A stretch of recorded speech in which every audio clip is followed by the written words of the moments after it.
All right. So Tyleek Chambers is a native of Virginia, right here in our backyard, Buckingham County. So native of Virginia, he is the president of the NAACP chapter here at UVA, a member of what I think is the most illustrious fraternity this side of glory, the Alpha Phi Alpha Fraternity Incorporated. There we go. Also the vice chair of the Black President's Council here at UVA, a fourth-year student, and really, a great stand-up leader in our community. Again, he's going to be our student facilitator. He's going to be helping moderate the panel, guiding us through the questions, and really peeling back some of these layers. Again, I know our panelists will be able to provide us this good insight. So with that, I will pass the mic over to Tyleek. Again, thank you all for coming. Thank you for being here. I'm looking forward to the conversation. Tyleek. Yes, thank you so much, Mr. Bland, for that fantastic introduction. So yes, as you all were informed, my name is Tyleek Chambers, and I will be facilitating this discussion amongst these great intellectuals and scholars. I also have the distinct pleasure of introducing everyone who is a member of this panel. So I am going to go ahead and get started with that and start off with Dr. Rosalyn Berne. Dr. Rosalyn W. Berne, PhD, is the Shirley Carter Olsson Professor of Applied Ethics and Director of the Online Ethics Center for Engineering and Science in the Department of Engineering and Society, School of Engineering and Applied Sciences, where she has been a faculty member since 1999. She earned her bachelor's and master's degrees in communication studies and a PhD in religious studies bioethics, all from the University of Virginia. As a scholar, Dr. Berne explores the intersecting realms of emerging technologies, science, fiction, and myth, and the links between the human and non-human worlds. Her research and writing span considerations of ethics in engineering practice, biotechnology, nanotechnology, and ethics in engineering education. Her academic and author pursuits have led her to travel to India, Nigeria, Japan, Costa Rica, China, Peru, Ecuador, including the Galapagos, and other parts of the world. And Dr. Berne, feel free to let me know if I missed any places that that you haven't that you have traveled or because you're well versed and well traveled. Moving ahead, introducing Dr. Jamie Riley. Dr. Jamie R. Riley has worked as a racial justice and social change agent in higher education and nonprofit administration for the past 15 years. As a published researcher, he investigates the systemic role of race and racism within American culture, systems, and institutions. Previously, he led his own diversity and strategic planning consulting company, Engaging You, and served as the director of racial equity for the Center for Law and Social Policy, CLASP, a national anti-poverty policy nonprofit in Washington, D.C. Within his role at CLASP, Dr. Riley leads organizational strategies focused on infusing racial equity within all external policy and advocacy efforts. Dr. Riley has an extensive professional career leading racial equity, justice, and inclusion efforts. He served as the founding dean for diversity and inclusion at Johns Hopkins University. After time at the University of California, Berkeley, as the assistant dean of students, he also worked at Morehouse College earlier in his career. He is currently the Director of Race and Justice at the National Association for the Advancement of Colored People, as well as a member of the illustrious fraternity Alpha Phi Alpha Fraternity Incorporated. Last but certainly not least, I would like to introduce someone very, very dear to my heart, Mr. Juandiego Wade. His involvements have reached into all corners of the Charlottesville community. He serves or has served on the boards of Ready Kids, 100 Black Men of Central Virginia, Cultivate Charlottesville, and Child Health Partnership, to name a few. He has volunteered and served on the board of directors for United Way of Greater Charlottesville since 1992, where he now serves as chair of the board. At the heart of his involvement is working with youth in the community. Mr. Wade's dedication to working with youth led him to run for Charlottesville's first elected school board in 2006, where he has been reelected for 4 terms. While serving on the school board, he served on numerous different committees. He's also served as chair and vice chair, and also had leadership positions at the state and national level, including serving as the president of the Virginia School Board Association in 2015. He has an unanimous named, he has I can't talk today, been named Vice Mayor of Charlottesville, Virginia in early January 2022, as well as being a member of the illustrious fraternity Alpha Phi Alpha Fraternity Incorporated. So again, these are our phenomenal scholars that we're going to be engaging in this discussion about. So to kick off, I would just like to allow each of our panelists the opportunity to answer this first question. So just tell us a little bit about yourself and how you ended up working in your designated field. And feel free, anyone, to go first. Well, you started with introducing me, Tyleek, so I'll go first. And I don't know how you dug up all that stuff about me, but the gracious introduction, thank you. I've been in Charlottesville since I transferred here from Hampton in 1975. And how did I come into this field? I would say that my field is ethics, right? I'm an ethics scholar. I came into it actually because of a life experience, a tragedy made good, wanting to understand why I wanted to do something that felt right was considered wrong by some people in medical ethics. So I went back to school to get a PhD, and the rest is history. Thank you for having me here. I can hop in. So again, thank you for the opportunity to engage in community in this discussion today. You know, it's a pretty, I'm trying to think where my work and commitment to racial or social justice started. I think if I could go back probably to as a kid, I went with my father in my 8th grade year of middle school to the Media Man March. And that was one of the first times that I really understood the need to be involved in advancing equity and opportunity based off the history of systemic disenfranchisement for Black folks and other folks of color. I, like you, got involved with the NAACP in college. I went to an HBCU, Tennessee State University in Nashville. I'm from Ohio originally, and got involved where I saw there were some economic inequities in East Nashville, where the school was located, versus Vanderbilt, which was right 5 minutes from our campus. And so that led me to get involved with the NAACP and grow that chapter pretty large to be able to advance some of the economic inequities. And I think from there, just, you know, Dr. King is inspirational, has been inspirational to me, not just as a member of the fraternity or the leader of, you know, modern day civil rights, but just the, I guess, the reality and idea that it takes each of us and all of us to really transform a society where everyone has space and voice. And the best way I thought to do that is to dedicate my career and my time to advancing that. And that's been why I've been doing the work I've been doing for some time now. Thank you. So I think I got in this field, you know, I finished high school, and I just noticed that as a kid, when we would visit family members along the 95 corridor, that the 95 would always seem to go through communities of low wealth and color. And so that led me to get my undergraduate degree at Norfolk State University in urban environmental planning, because I just kind of wanted to understand how cities were planned and how roads were planned and developed. And so after Norfolk State, I went to University of Virginia to get my master's in urban environmental planning. And that is when I started really getting involved with the community. I pledged my fraternity at Norfolk State, got involved and remained involved here in the Charlottesville community, and began to work. I did my senior thesis at UVA on Fair Share, which is a program the NAACP had many years ago, where they talk about how businesses should interact. And at that point, at UVA, and we talk about town and gown, I had the opportunity to meet with some of the senior members of the community that have been in the fight for many years. And when I decided to stay here after graduation, I immediately caught on with those individuals that I interviewed when I was a student. And they just taught me so much, but I also got involved with other organizations like the United Way, but I remained closely connected with the NAACP.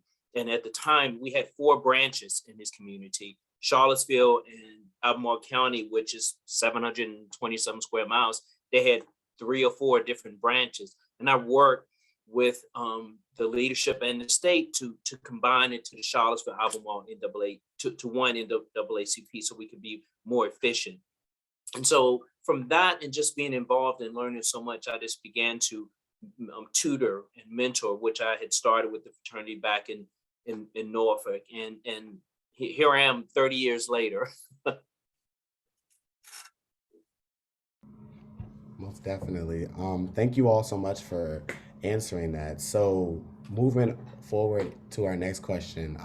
The theme for this year's MLK Community Celebration is While We Can't Wait, from Dr. King's speech in 1964. As we look at 2022, there's still a fierce urgency and call for justice. What has changed? How do you think we can learn from the past as we move forward equitably and ethically? Well, I'll kind of take a first stab at this because it things have really changed. I'm 56 years old, and an example is I grew up in Richmond, and I think every school that I went to was named after a Civil War hero, Mosby, Stewart, and even when I got here in Charlottesville, our daughter who's 20 now, we had plenty of lunches in the Lee Park, where it's no longer called that. But I think that, my generation, we didn't take as much.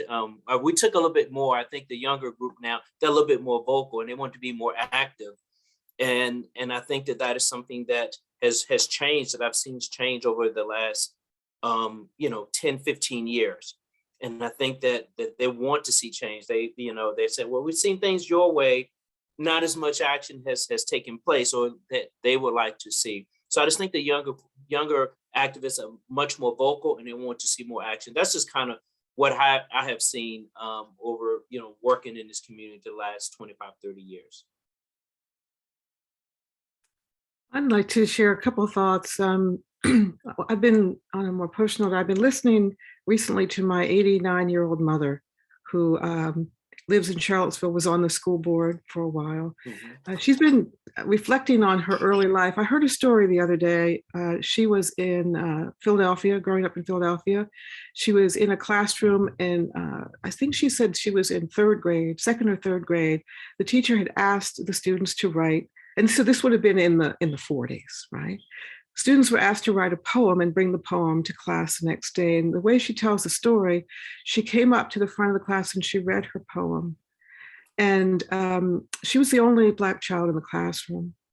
The teacher grabbed the poem out of her hand, tore it up, turned to her, shook her, and said, "You could not have written this," led her to the closet and put her in there and told her to stay in the closet for the day as punishment for. And I heard that story. It's heart-wrenching. It's heart-wrenching. And I thought, okay, in our classrooms, we don't treat children like that anymore. We see them. And I want to believe that most of us who teach give them the benefit of the doubt. And so, it was a different speech when King talked about dreaming that his children would one day live in a nation where they would be judged not by the color of their skin, but by the character. My mother was judged only by her skin. And that was the teacher's view and the story. So not only does it shut down the creativity of a child, right, but it shames a child. I don't think we do that anymore. I think we've come a really long way, which is good news. To Juandiego's point about where we've come. The bad news is that we've gone from Jim Crow to the new Jim Crow, as Michelle Alexander has written in her book about imprisonment. And we have a very serious problem that suggests to me that we have some roots in the past that have not yet been loosened. So, from 1980 to 2015, the number of people in prison increased from 500,000 to 2.2 million. And we know that an inordinate amount of Black people are among those being imprisoned. And so something's wrong. You know, the fact that our prisons are centers of profit, part of an industrial complex that are engineered systems, the engineered systems that support racist structures. That's something that has changed form, but not changed. Absolutely. You know, I think that as I think about the question, there's some dates. I mean, I think the first thing that I use is this idea of transformation versus incremental reform. And if we look at, and you know, full transparency in my positionality, how I enter this work is I've solely focused on prioritizing Black communities and then other communities of color. And so I'm going to make sure that as I talk and share, so folks know that's kind of, as a director of race and justice for the NAACP, that's our focus and kind of my focal area. But if you look at 1619, which is when is documented that formal enslavement of our African ancestors started, to 1865, when the legalization of slavery was ended, to 1866, which was the first Civil Rights Act, all the way to 1964, the Civil Rights Act, to 2022. What you've seen over time is this progression of progressiveness, I guess, of folks to understand that humanity and who is human and who has rights has extended. However, what we've not been able to do is dig up some of the roots and systemic issues that we've had that were intentionally put into structures to create a caste and limit access. And so, you know, one of the cool things for me working in policy advocacy and mobilization is if you look at some of our historic, you know, a lot of folks talk about, you know, I didn't contribute to racism. I personally was not involved in slavery. But if you look at some of the federal policies that were put in place historically, like redlining, which didn't allow Black folks to live in certain neighborhoods or for our homes to be devalued, which is still happening now. I'll give you a perfect example quickly. I live in DC in Southeast. My house across the water would probably be twice as much, but I live in a majority Black neighborhood. So if you look at redlining, if you look at programs like the New Deal, which is very similar to the Build Back Better agenda in this current administration, the New Deal kept out domestic workers, which were mostly Black women at that time, and sharecroppers, which were mostly Black men. So they were not able to access any of the public benefits that this country has had.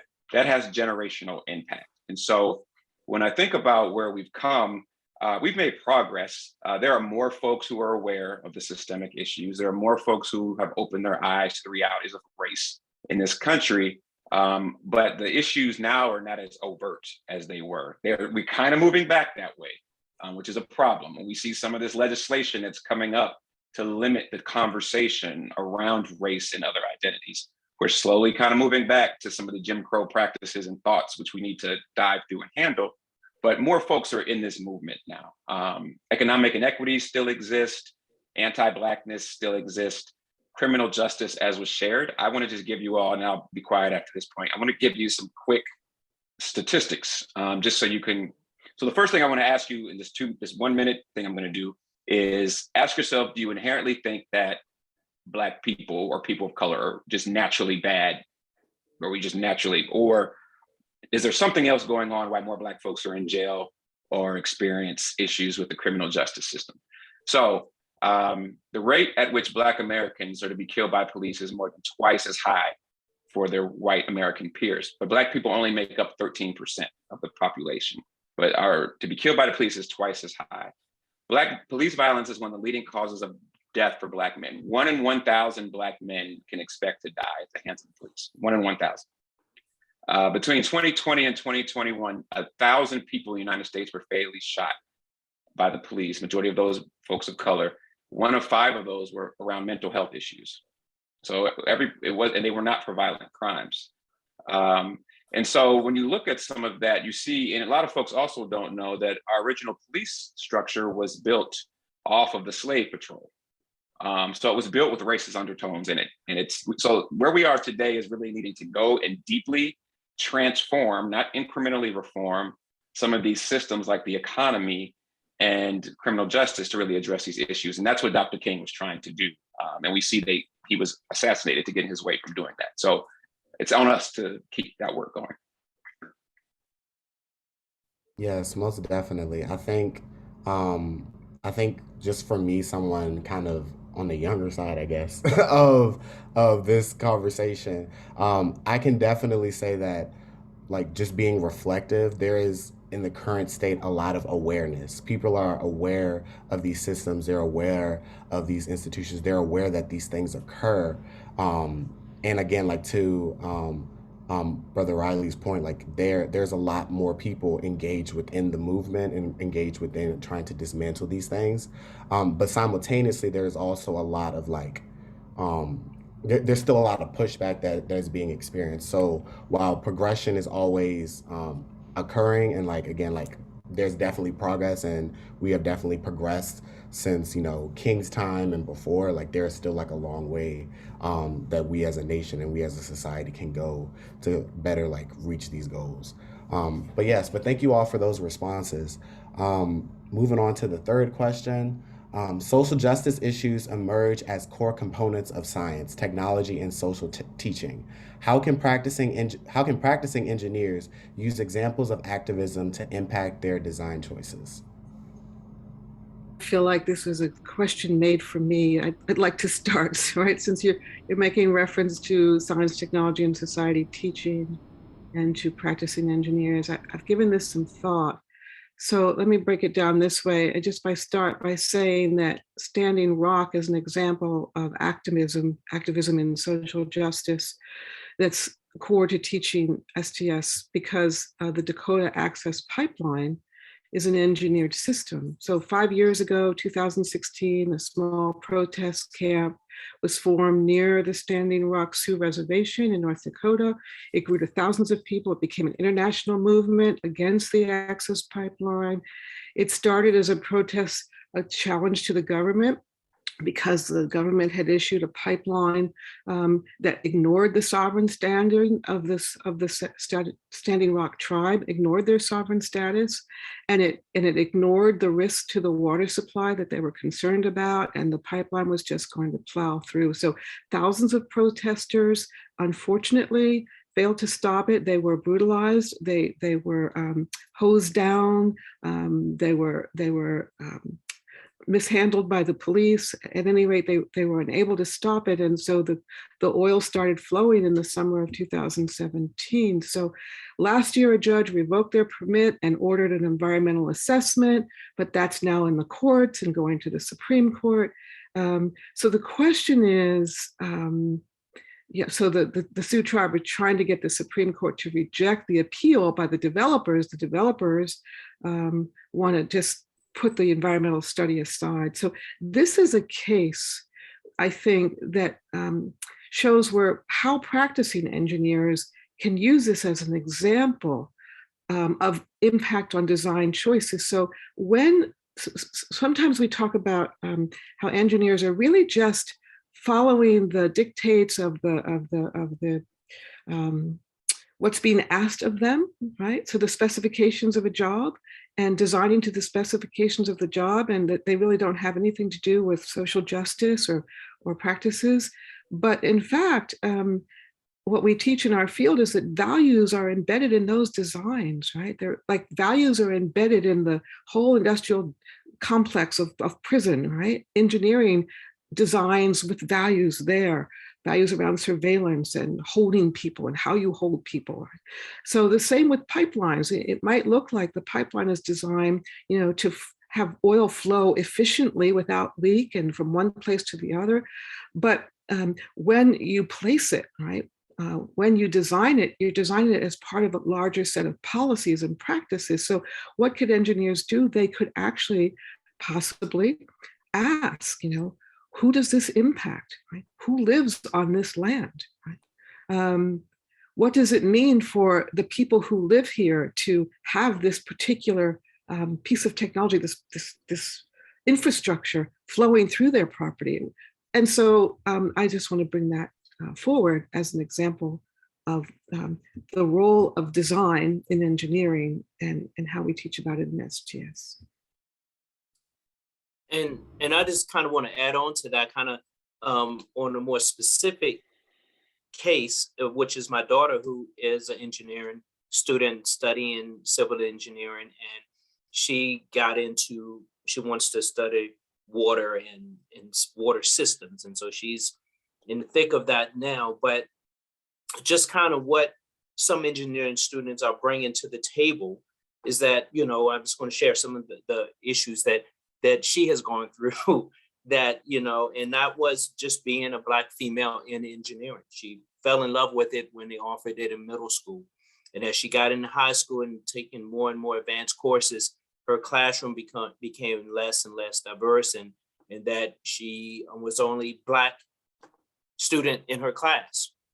And then she started coming home and saying, and this is when I think I was on the chair of the school board, and on the school board at that time, where the teacher wasn't paying attention, was calling on the white males in the classroom.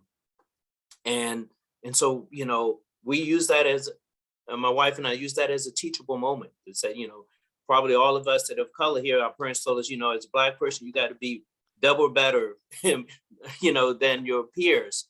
And so we have drilled that into her, and told her that, that if you just, decide to work for a firm when you leave, then this is going to galvanize you for that. You're going to be prepared. Maybe you're going to go and get your own company at some point, but this is a good learning opportunity for you. And we told her some ways to cope and deal with that.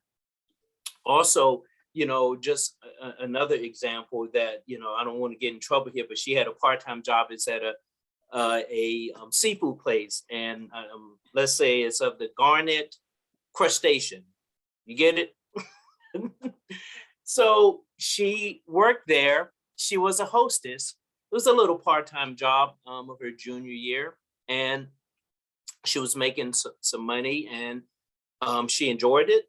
She definitely knew that she didn't want to do that for her career, but we told her she wanted phones and things like that. She had to earn her own money. And she told her friend about it, her white friend, and she got a job there. And my daughter had, 6-8 months more experience on her. Well, after a few months, her white friend got an offer to become like the head host, with whatever that means. And my daughter just didn't quite understand it, because she knew she was clearly still more experienced. She knew what she was doing, but she wanted to know why. I mean, I think she knew why, but that young white female got the job over her. Again, that was another teachable moment. These are things that I said that not only does my daughter, who's an engineering student, is going to be bringing today, but millions of other, students of color, whatever their backgrounds will be bringing, and how they are going to be designing, planning, practicing medicine and law, that they're more likely will be bringing to the table. And all of these things will be percolating wherever she decides to live, and set her feet down, will have an impact on how she designs. You see, I have this, my bracelet on here. I spent some time doing some mission work in Ethiopia, and spent several summers there, and where clean water was a big issue. And she's done many mission trips with me as well, and that's always an issue in some of these other countries, communities that we deliver in, and those things have been percolating. So I'm hoping that she uses all of this background to be a fair and equitable engineer, understanding other people's plight, that everyone comes to the table with a different set of values and different, obstacles that they had to get there. And but a lot of times institutions, professors and things like that, they and I don't know if they should or shouldn't, but they just see that student not knowing what they bring to that desk as they are teaching. And so people just have different starting points, but they all are there. So that is kind of a more of a personal viewpoint of a very enlightened point that Rosalyn mentioned. Could I just wish your daughter all the best of success in her studies and her work as an engineer? And she'll have many contributions to make, I'm sure. And then also just to say, you talked about the water issue when you were in Africa. We have water issues here because of poor engineering, environmental justice issues. The Flint, Michigan is the classic case of where we ignored water that was hurting primarily people of color. And if you look about what's going on throughout Louisiana and the Gulf states and the intersection of water with some of the production around the oil industry and the high cancer rates and the dirty water, no access to clean water. It's not those Africans who are suffering alone. I just wanted to point that out right here at home. And again, engineered systems where we need to pay attention to design and how design impacts inequity and justice. Absolutely. Now I'll be quick on this. Are we able to use the chat function to share resources, or should we not use the chat function? I'm pretty sure we are. Okay. Not Okay. 100%. I'm pretty There sure. we go. Did anybody see that? Okay. Okay. Got it. Thank you. So I wanted to share the NAACP's work on environmental climate justice, which specifically talks about water transportation and the use of physical barriers like highways to create food deserts and other inequitable communities. And so I think I have a little bit of knowledge engineering. I went to TSU, where I went for undergrad. A lot of my fraternity brothers were engineer majors. They were mostly aeronautical, mechanical, electrical, and civil. I think those were the ones I remember. That's one of the HBCUs with a pretty strong engineering program. But a couple of things that you can do now. So most of us have heard of the bipartisan infrastructure bill, the Infrastructure and Investment Act that just got passed. There are millions and billions of dollars that are going to be invested into infrastructure projects and jobs in the engineering fields in the next 10 to 20 years. And so some of you may end up working on some of those projects that come down for the investment in our infrastructure. And so some of it is how you understand the issue. It's one thing to understand the act and the craft and the skill of engineering, but also to layer that with the sociological impacts of engineering. What is the history of the use of engineering and technology to disenfranchise or to limit access of certain communities? So understanding and having that awareness is key as well. And then I think the last thing I'll share is just how will you use your voice when you see, I think that's been shared, but how will you use your voice when you acknowledge some of the initiatives? And if you do get involved in engineering and constructing new neighborhoods and you recognize that gentrification is happening or communities are being moved out of their homes, there's colonization going on, how will you use your voice and your social capital to address those and to bring the awareness to those and to advocate for those? And so that's a process that you'll have to develop on your own. We'll talk a little bit about how, but just keep those in the top of your mind, because engineering and construction, all of the things that construct the environments and the systems that we use that you all will be leading are key to dismantling some of the inequities that we have. Thank you for that link. I will be using that in my teaching. That's a very helpful resource. Awesome. Thank you. And I just wanted to add on, I had another part that I wanted to add on to that question is like, what can engineers do or students do? And one is to mentor. I forgot to mention that my daughter had a long-term mentor that was an engineer there at UVA that was, with her from, I think she must have been in the 5th or 6th grade till she graduated. And that mentor or turning from a tutor to a mentor was very valuable once she got into those maths and sciences that mom and daddy could no longer help her with, but also a role model because it was a female, was a part of the Zion Union a mentoring program that the student and this young lady now is up in Boston now, but they're still connected. And so that was just powerful symbolism when some Saturdays they would go over to the University of Virginia to see her, the lab and things like that. That was those type of things that enlightenment that was very powerful. And also that, one thing that I found was really helpful when I was a student there is to leave the four walls, if you will, of the University of Virginia, get out in the community to participate, you can mentor or tutor. If that's not something that you feel like you have the bandwidth to do because you need a mental break, then there are other things you can do, such as, there are housing organizations where you can help build, whether it's habitat or help with food justice. There's so many things that you can do in this community that if you want to see kind of where your education being put to work at the other end, that there's things that you can do as students and as engineers. Yes, no. And by the way, that was a great segue into our next question. UVA engineering sets out to prepare students to be global leaders. What does leadership mean to you? And in your experience, in the spirit of Brother Dr. Martin Luther King Jr., how is that linked to justice and equity work?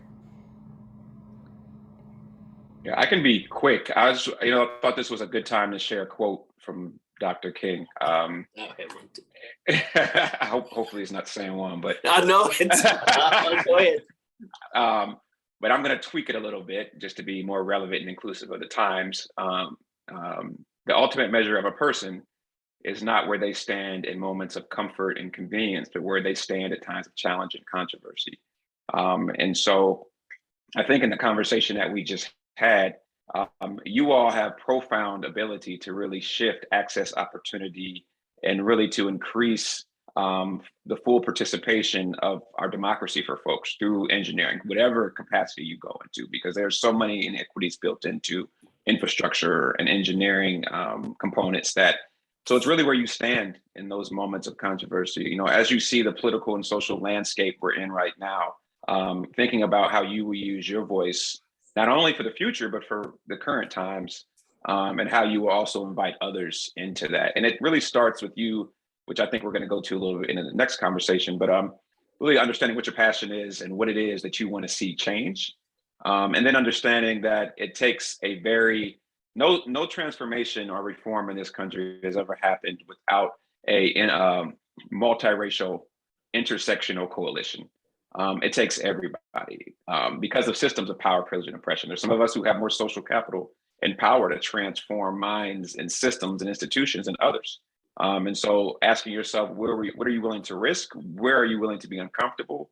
And then where are you willing to lean in to kind of understand a deeper need for your voice and your perspective? So again, it's not where you stand in comfort and convenience, but leadership is where you stand in times of challenge and controversy. So I would ask you to hold on to that. So I had a different quote than that, but I like that one. So a few years ago, when the monument of Brother Martin Luther King was completed, we went up there as a family and have a little museum, and then they have this book of his powerful quotes, and I just go to it all the time. And for this particular question, this quote came to mind. It says, life's most persistent and urgent question is, what are you doing for others? What are you doing for others?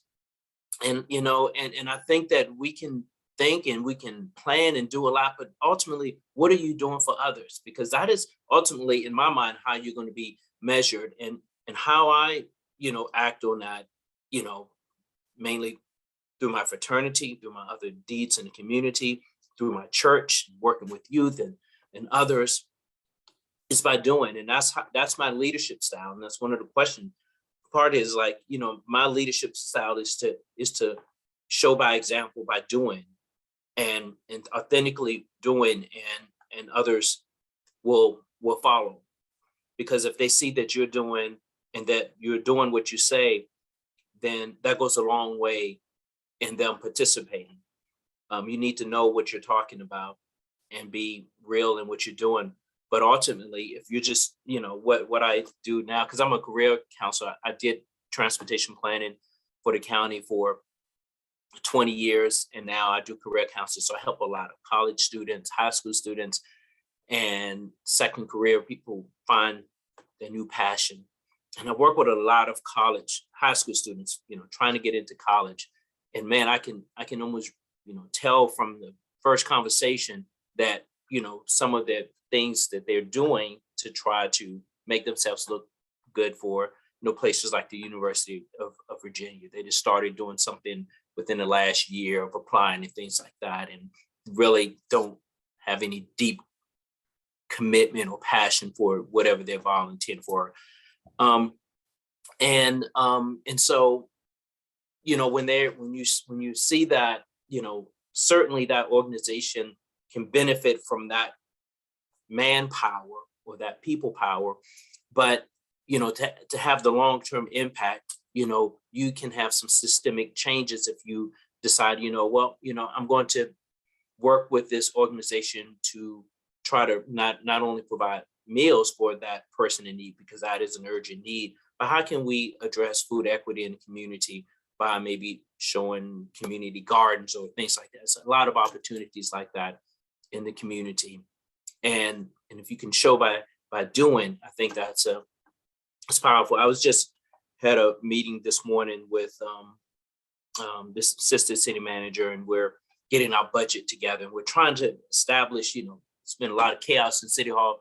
And she asked me, well, Vice Mayor Wade, what is your definition of equity?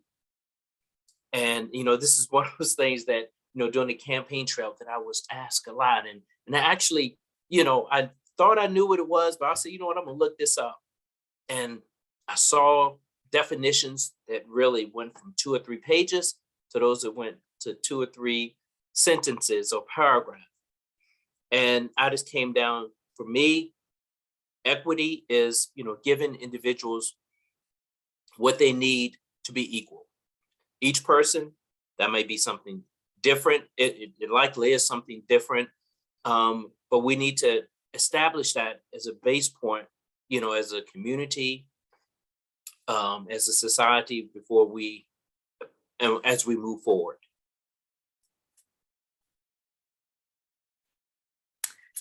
I'm appreciating listening to my fellow panelists and reflecting on the moment I remember when I was on my way to Girl Scouts in inner city Philadelphia, walking down Wayne Avenue, getting ready to turn, and my mother came running after me and said, come home, Martin Luther King's been shot. I didn't know what she was talking about. She said, I don't want you on the streets. I don't want you out. It's very dangerous tonight. Come home. And then I began to learn and understand, because nobody really taught us about him in school. And so over the ensuing years, I've been asking myself, you know, what kind of leader causes a whole nation to freeze? What kind of leader causes a whole nation to have to stop and reconsider fundamental premises, causes so many people to break down and weep because hope has been lost from that leader? What kind of person is that? I think leadership takes lots of different forms, and there are lots of different kinds of leaders, right? So just because you have a position with a title that makes it sound like you're a leader, doesn't necessarily mean that you will be able to evoke change, move people, motivate people.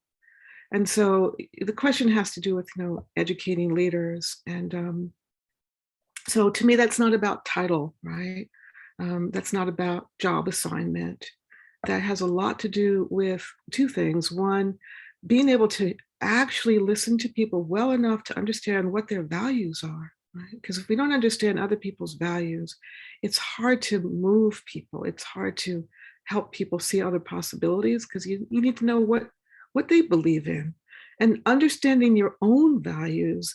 But then here's the hard part. The hard part is being able to articulate them, especially when they conflict with your own values, because sometimes our own values conflict, and often our values conflict with other people. Navigating that terrain, to me, that's what leadership is about. And somehow Dr. King was able to hear. I mean, he went all the way to India to meet Gandhi and learn and listen so he could better understand, how do we do this nonviolently? Right? That was his model, his inspiration. And then brought it back and listened so deeply that he understood well enough to be able then to speak values in a way people could hear him and be moved by him. How we do this in engineering education, how we help our students be able to listen and then speak their truth, well, that's the challenge. That's the challenge. And it's also the obligation and the duty. If if we're out of time, if we can't wait anymore, one of the keys is empowering our students to listen well enough to be able to move and speak values and evoke change.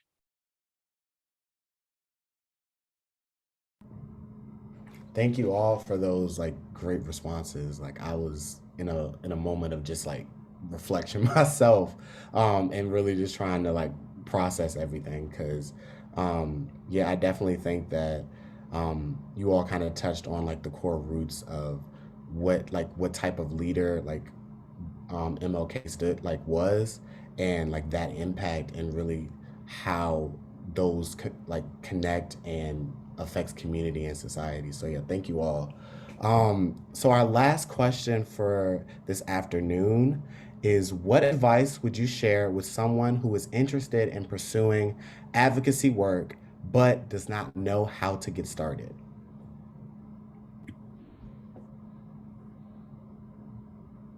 I can hop in. I'll try to be quick. First, what are you passionate about? Why do you ask the question? Why do you want to do social justice advocacy work? What about it? It can't come from a place of guilt. It has to come from a place of responsibility and connection. You feel compelled, So I think your first question is to understand why, and then what are the issues that you're passionate about, that you want to see change, knowing that there are so many intersected nuances and the realities of those issues may look very different. So being able to hear and be open to different perspectives is key. And then the third thing I would say is, I always use this model of building awareness, knowledge, and skills. So how are you going to increase your awareness on the issue? Then how are you going to build knowledge about it, which means you take your awareness with your values and you mesh those together and you now have your own personal knowledge about it. Like, where do you stand on certain issues? Where do your values tell you should think about certain issues? And then your third is really to develop the skills to evoke change. And that doesn't mean that you have to be in the forefront. You may be good at being a researcher. You may be good at being you may mobilize people. You may be good at negotiating, but figuring out where you feel like your skills, your passions, your awareness and knowledge can come together to evoke change, I would say it's one of the best places to start. But just what are you passionate about and what do you want to see different? Yeah, and I'll just add on to that I say that, because being in this community for the last 30 years, I've seen a lot of young people, particularly that they have an idea, they want to start a nonprofit and they just burn, and it fizzes out really quickly. And so as a young person or anyone, I said, find what you're passionate about and start small if it's something that's new to you. And really, and what I find particularly here in our community and a connection with the University of Virginia is don't come in like, okay, I'm from the University of Virginia, I know it all, I'm going to save you. Just come in and find out, understand your community that you're working with. And because we know that on some issues that the community is a lot more educated on issues than individuals that might have several degrees. Really understand the community that you're working with, and then start small. If you want to address hunger, don't try to solve hunger within the first week and without really understanding all the issues. Start off small and then build your way up. I've just seen so many young people in the community, because a lot of them are referred to me if they want to volunteer or start a business or something, and I try to advise them and see that they go all out and not understanding the dynamics of the community as far as fundraising, as far as putting a board together, and then after a year or two, it's just not sustainable, and you just have to really understand the dynamics of your community. It may have worked in another city, but this particular one is unique. So that is the advice that I would give. Find your passion, start small. And that's a lot of what Yamiche Alcindors gave in her message last night about finding your passion. And so I think I would just follow up to say, as with leadership, advocacy takes different forms. And for her, when she looked around and saw what was going on and the inequities and the injustices she was exposed to in her young life, she made a really clear decision that her way of becoming an advocate was becoming a journalist. And so that was her way, and still is, of expressing that part of herself. And so I would suggest that you all, if you didn't get to see it, I'm sure it's somewhere going to be posted, right? So we can watch it. She's very inspiring, especially, she didn't have as much age on her as I do. She's inspiring as a young person who's still out there. And said she had to ignore her parents, who were clear that she needed to go to law school so she'd get a good job and pay the bills. And she just really didn't want to do that. Her own calling came clear. So it may take a while to feel your calling. But again, tuning in, listening to your own inner self, your own inner guide, and living it, I think we can all find a way to make a contribution if we do that. Yes, no, most definitely. And I think just from like my own personal experience, kind of getting involved with like advocacy work and just like racial and social justice in general, my biggest advice would be always being open to teaching, like having a teachable spirit, but also aligning yourself under people that you can learn from. Because I think that, like, speaking from my kind of age group, sometimes we think we have big heads, and we kind of think that we know everything and that our way is the best way, and we're just gonna trug on, but not really taking the time to honor and honor the lived and learned experiences of those who came before us, and really kind of sitting and being taught those specific lessons and being able to take those lessons and move forward. So that's something that I've always tried to, it was instilled in me at a young age from like the elders in my community and elders in my family, and bringing it forward to UVA, whether it's through my fraternity or through NAACP or just other organizations I'm a part of. I always try to align myself under people that I feel I can learn from, and that their like resources, their learned experience can give me like tangible beneficial like knowledge, so that moving forward I'm able to like better progress. I am so sorry. There we go. So again, thank you all for partaking and answering those designated questions. We would like to then open the conversation up to the members of the audience. So whether you all want to drop your questions in the chat or use the raised hand function so that we can like see you and then call on you and you can unmute and ask your questions. But we will now like open this discussion up to the members of the audience to ask any questions for any of the panelists or all of the panelists that they may have. So we are opening the floor.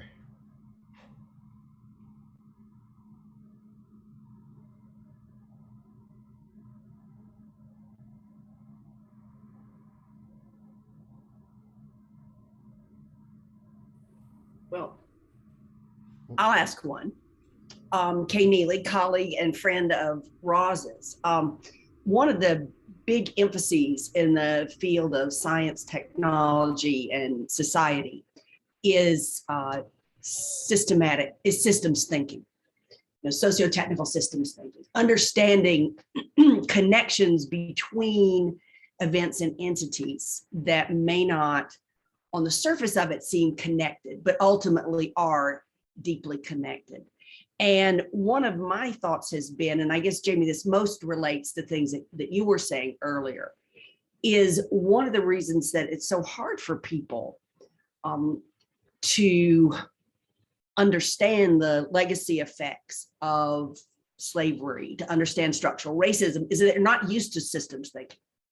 They're not used to thinking about how things long ago affect things today, or how things are, geographically remote or even conceptually remote affect each other. And I've never had a chance to ask people who, especially Jamie, you do this kind of work. Does that make any sense to you? Does that notion about systems thinking being a sort of an intellectual foundation Does that resonate with you in any way? No, absolutely. And like it was shared in my bio, prior to this, I worked for a policy org who really moved federal and state policy around the economy, so to address poverty.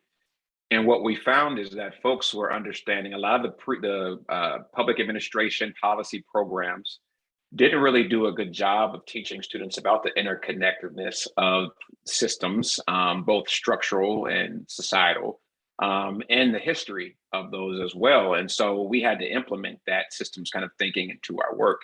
If folks were doing policy on paid leave for all, for example, what is the history of paid leave? How have certain folks been kept out of paid leave? And we found at one point women were not available to get paid leave in history at one point in time. And so it helps really for you to understand, there's a West African tradition called Sankofa, but basically you have to look back to move forward. A lot of times we're really good at looking ahead, but if we don't learn from the missteps or inequities that were made and built into the systems of the past, then we're going to continue to create the same issues over and over again. So I think for those who are in instruction, and I teach myself, I currently serve as an instructor at University of Maryland and Howard University on top of my job, that's always something that I build in, is understanding the interconnectedness. And for engineering, it's probably not always, sometimes it's probably a little bit of sociology and cultural studies that have to come into there as well, because that's going to be a key. The people part is monumental in understanding how to change those systems. So I think that's a good tool, and I hope that those who are facilitating learning are using that in their classrooms.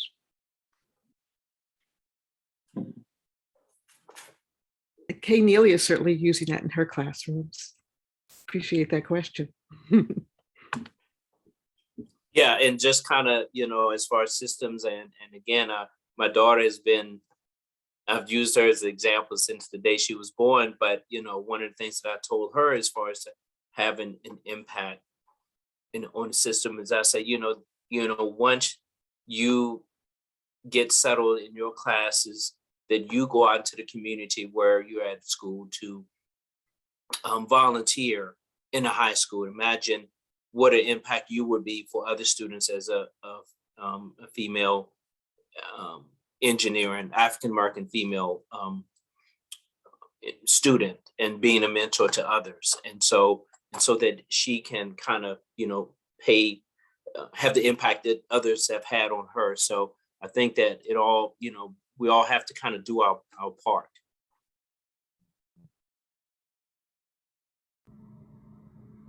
Thank you so much for your question. Let me see. Is there anyone else that has a question they would like to ask? Either drop it in the chat or raise your hand function so that we can bring you in.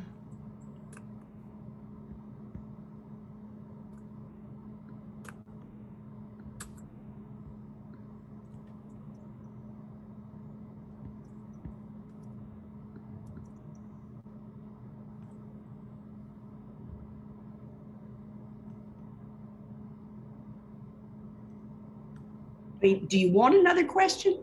I'm an inquiring mind. I don't want to take up too much space, but one of the things that struck me when I saw the title of this panel, we can't afford to wait. The first area where I got interested in history was women's history.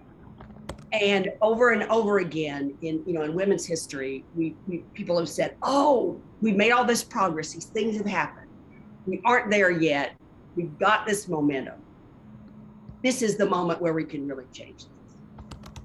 And yes, some things change and some don't. And I'm curious about how you guys think about urgency, sort of like the most effective ways to build a sense of it, and the most, if they're particularly amenable circumstances for actually acting on it, actually doing something.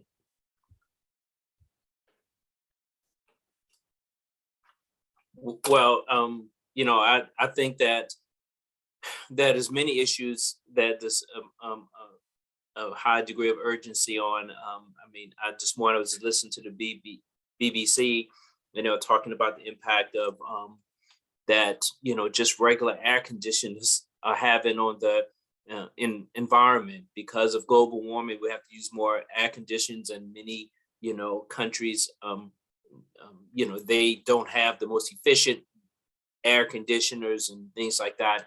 And so there's an urgent need to address this, because if we don't kind of get this right really soon, we're going to get totally out of balance.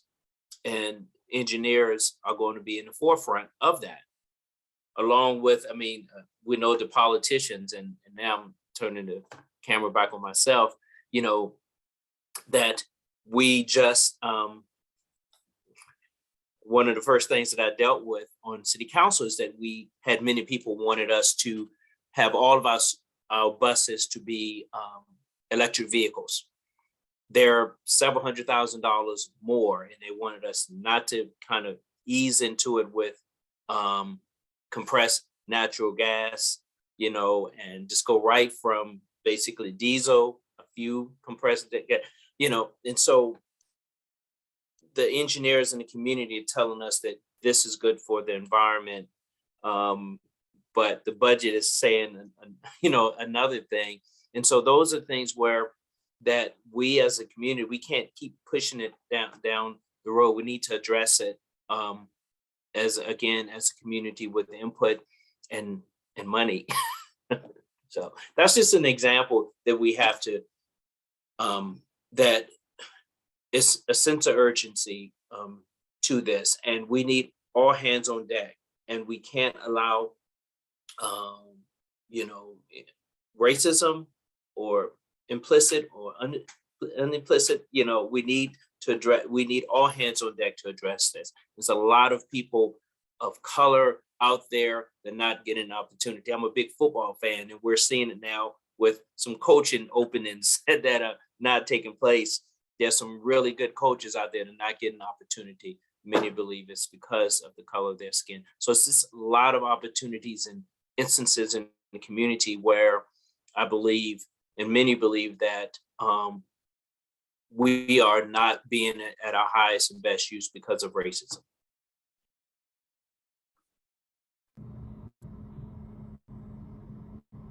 Fantastic. Are there any other questions?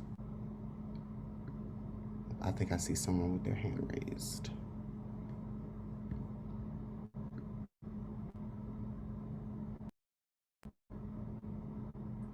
Hi, everybody. I was muted. Sorry.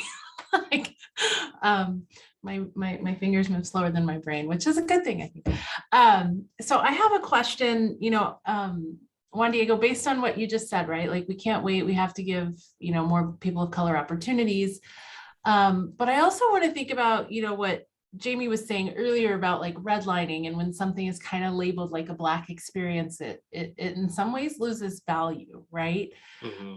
And it's something, our team has been thinking about a lot here in engineering, right? How do we create these programs and these opportunities without kind of having that mindset of kind of devaluing the experience because it's designed for people of color, right? Or that they don't deserve to be there. They got their seat at the table as a handout, right? Like, and so I don't know if there's an answer to this, but the language we use is important, and the implicit associations we have just with the word Black, right? Like, it's what we use for grief and mourning, and darkness is sad, right? I mean, like, and fearful, right? Like, how do we overcome these language issues and the associations that we have with those? Yeah. It's just like language, it's practices as well. And I think that some of the things that an example is, I was working with the local senior center here. They want to increase the diversity of their enrollment, and you have to pay a certain amount. It's not a lot of money. It's a few $100s, but if you're on a fixed income, that few $100s is a lot. Well, they have a lot of money for scholarships, but to get the scholarships, it's several steps that you have to go through.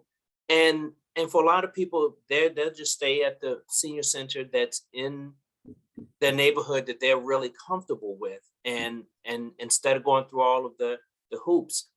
And so if you have programs, scholarships, internships, and things like that for students of low wealth and color in your, I think that you all can be more active in going out to them and say, here's an opportunity for you, because maybe they didn't know about it. Maybe they're doing a lot of study and they can't go online, or, I don't know if they still do the bulletin boards. I used to love the bulletin board. That's where all the good stuff was, on the bulletin board outside the office. It's important. My daughter, she got a little part-time job working in the engineering office at her school. And so she gets to put those notices and things up. So I think that that's some of the more kind of forward practices that you can do. I imagine that you do have resources there here at the University of Virginia for students, for all students. That's how I got here. I was at Norfolk State University. I was about to graduate. We had a professor, Dr. Bill Harris. He came to Norfolk State. This was way back in 1988. That's when I graduated. And it was active recruitment. He said, man, y'all need to, it was a class of all African-American urban planning students. Some thinking about going to grad school. Coming from Richmond, I had no aspirations of going to the University of Virginia, because that was for the rich, smart people. That was kind of what we were told in Richmond public schools, and only a few of us could go there. I was like, but he came there. He was like, man, they got some money. You should try it. Man, I applied, and I realized that, going there, of course, I was reluctant at first, but because my classmates were from like Yale and William and Murray and all these other big schools, and I was from Norfolk State, but I'm like, my professors prepared me well. I was kicking butt, but none of that would have been possible. I likely would not be here now without that professor coming down, active recruiting. And I think that that's some of the things that I know things are a little bit different now with COVID, but just going to places and saying that there are opportunities. We will help you apply.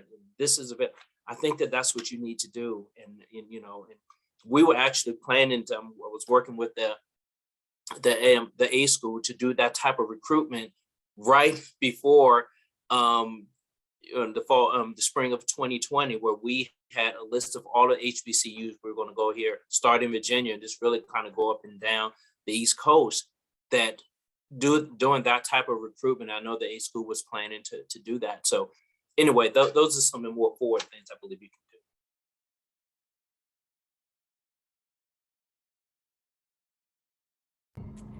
You just mentioned the senior center. I happened to be there yesterday, and I was looking around. It's a beautiful facility.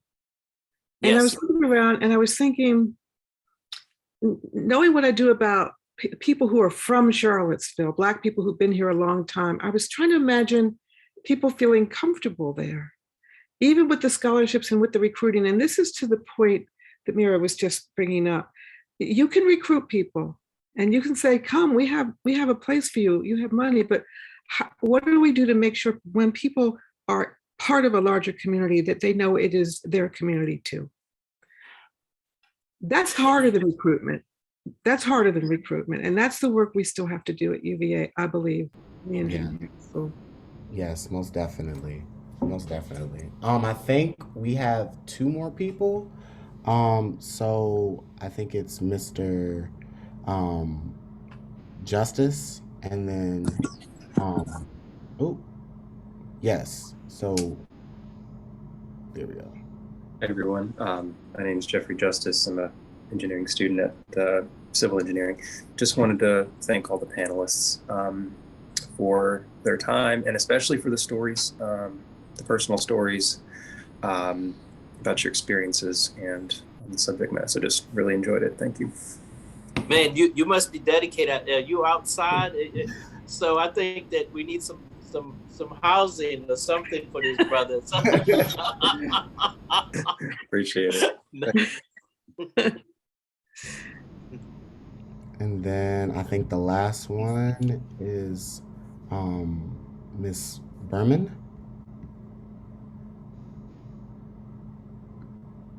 Yes. Hi, everyone. My name is Jennifer. I'm over at Link Lab with engineering. I apologize. I know my computer makes a weird noise. I just wanted to say, kind of going on with Rosalyn's statement that you just made about making people feel comfortable. You know, in the Link Lab, we have people from international levels. Most of our students are international students. And so we're always looking for ways to try to make it more inclusive so that everybody feels comfortable. So that's not just meeting this, you know, generals area, but everybody. So I would love ideas from the panelists on how you think that would best be achieved within this lab setting, because it isn't a classroom setting. It is, you know, a lot of different studies because it's multidisciplinary, but it's also international students and multicultural students. How we can best create that environment to be welcoming to everyone. So just kind of just top of my head, one of the things that I would do, I would say that, you know, I will work with the International Rescue Committee here in town, where they have really a strong force, you know, kind of outside of the Hispanic and African American community, because we had 200 families of Afghanistan families come to our community recently. And to, you know, what I think is good is a good combination that, let's say that, you know, for your lab, you have, you know, all your fancy smancy things, that somehow create that to be mobile, to take it to Friendship Court, to take it to West Haven, to take it to Southwood Mobile Home Park. And then also part is to have them to come to campus. You know, one of the more powerful things that we would do with our fraternity when we mentor young people is they would live in Fifield and 10th and Page, but really, you know, really a rock's throw from the university. And I think some of them actually may have thrown some rocks, but that, you know, we work with them on that. But it seemed like a million miles away. And when we would have programs to have them just to come to have lunch, you know, with the, you know, undergraduate brothers, and to participate, man, it was like, you know, they were like, this is what's going on here. You know, they just didn't seem welcome there. And so I think that it's important for the students to get out, because the diverse community is what they're going to be living in, working in, raising a family in. So I think it's good, because it's very possible. We see this in our schools with some teachers, is that if you were raised in a certain community, went to a certain school to get educated, and you became a teacher, let's say in Charlottesville, that could be the first time that you have been around a really diverse population, you know, in your entire life. And you could be 22, 23 years old. And that exposure is really important. So I think that is one of the things that I would, you know, that I'm not sure if it's feasible. I'm not sure exactly what you do, but I would think that you need to get outside the four walls of the University of Virginia, go into the community, and you may even take it on the road to Richmond and things like that. And you know, once you kind of do it here some to see how it works out, but you must, I strongly believe that you have to kind of leave the university to reach out, because one of the things I've served as vice chair of the President Ryan's community university, what do we call ourselves? Community group, is that we wanted to, you know, when we had meetings and things on campus, to get to the university, you usually had to park, get out, and it just wasn't very accessible. And that's why, you know, the Equity Center on Main Street, it's so much easier to get to. It's, you know, many people in the community see that now as a kind of the front door to the community, to the university. It just was not, and still is for the large part, not accessible to the public. And they just see it as, you know, a bunch of really smart people that they don't have time to deal with them. But I know, and I'm out as an advocate for the community, this kind of connection between the university unofficially and the community is like, I know, because of fraternity and things, that there are people out there, you know, that want to connect and want to relate.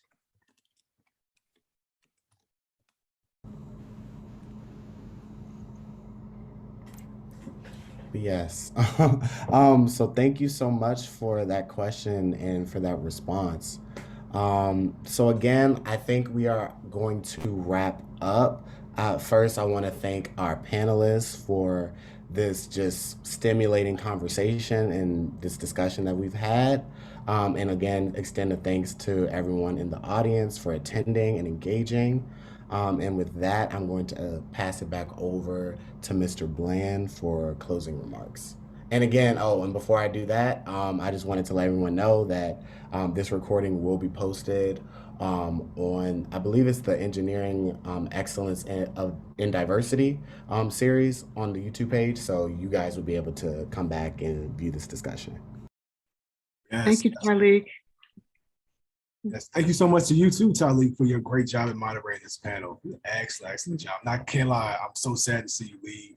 I'm going to say your fourth year, but I know there's so many great things for you after your UVA time is wrapped up included. So as Ali said, this recording will be posted on our YouTube page, UVA Engineering's YouTube page. So I know a lot of great nuggets, a lot of gems that were dropped during the past hour or so that we've been together. So again, thank you for our panelists. We really appreciate you, Dr. Berne, Juan, good brother Wade, I appreciate you, and Jamie too, who had to drop off a little early for a work commitment.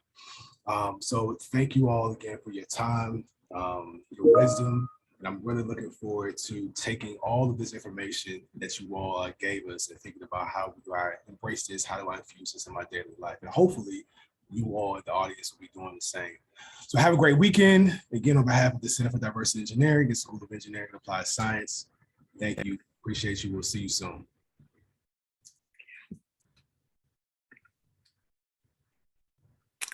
Thank you, James. Thank you, Talik. You did a great job. Thank you so much. Thank you all for having me.